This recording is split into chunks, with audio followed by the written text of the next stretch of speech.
Maciek marny łuski родился, Родина Грузия моя, и теперь пишу тебе, родная, вот такая доля воровская. İndi yazıram sənə родная, вот такая доля воровская. Her tərəfdə sözünü deyən, həmişə sözün düzünü deyən, unudulmaz belə qardaşlar.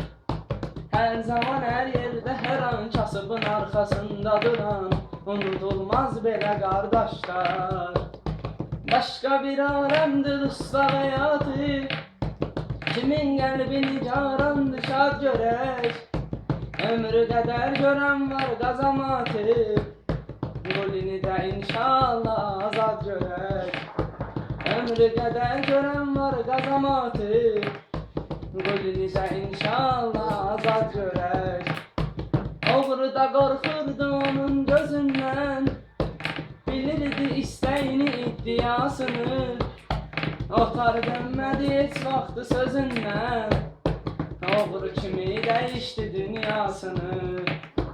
Çoxu ona göstərir ehtiramını, tutub əlindən zəif insanların.